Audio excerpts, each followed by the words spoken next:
মধু চামেলী স্মৃতি রক্ষা কমিটির পক্ষ থেকে বৃহস্পতিবার কমলপুর প্রেস ক্লাবে এক সংক্ষিপ্ত অনুষ্ঠানের মধ্য দিয়ে ছাত্রছাত্রীদের হাতে পাঠ্যপুস্তক তুলে দেওয়া হয়। এদিন মোট 16 জনকে বিনামূল্যে পাঠ্যপুস্তক বিতরণ করা হয়। অনুষ্ঠানে ছিলেন কমিটির সভাপতি গৌতম শীল, সম্পাদক সঞ্জয় দাস ও কোষাধ্যক্ষ রাতুল দত্ত চৌধুরী। ওনারা জানান, পুস্তক বিতরণের অনুষ্ঠান বছর আজকেই সমাপ্তি।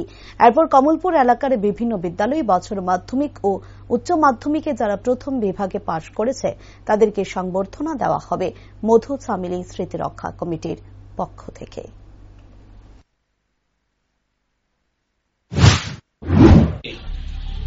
মধু চামেলী স্মৃতি রক্ষা কমিটির পক্ষ থেকে এখানে আমরা কমলপুরের বিভিন্ন ছাত্রছাত্রীদের যারা গরিব অংশের লোক তাদেরকে আমরা পুস্তিকা বই পুস্তক বিতরণ করছি এবং আমরা তৃতীয়বারের মতো এই প্রোগ্রামটা আমরা করছি এখানে।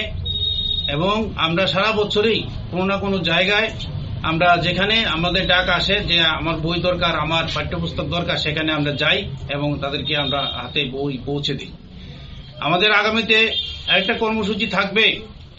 এইবার যারা 25 শিক্ষাবর্ষে যারা ফার্স্ট ডিভিশন পেয়েছে প্রথম বিভাগে মাধ্যমিক এবং 12 স্তরে তাদেরকে সংবর্ধনা জ্ঞাপন করা, সেই প্রোগ্রামটা আমরা হাতে নিয়েছি। এরকম ভাবে আমরা চাইব যে সমাজের স্বার্থে এই মধু চামেলী স্মৃতি রক্ষা কমিটি যাতে কাজ করে যেতে পারে, সেই আশীর্বাদ আমরা আপনাদের কাছে চাইছি। এবং সর্বোপরি আমাদের অ্যাডভাইজার হিসেবে আছেন শশাঙ্ক শেখর দেব মহাশয়। উনি প্রতিটি কাজে প্রতিটি ক্ষেত্রে আমাদের উনি সাহায্য এবং সহযোগিতা করে চলছেন। আমরা আশা রাখি যে এখানে যারা কমলপুরে লাইব্রেরিয়ান আছে, প্রত্যেকটি লাইব্রেরিয়ার কাছ থেকে যদি আমরা একটি করে অন্তপক্ষে আমরা সেট পাই, আগামী দিনে সেটাও আমাদের এই কাজের ক্ষেত্রে, সেবামূলক কাজের ক্ষেত্রে অনেকটা সাহায্য এবং সহযোগিতা আমরা পাবো, এই বিশ্বাস রাখি।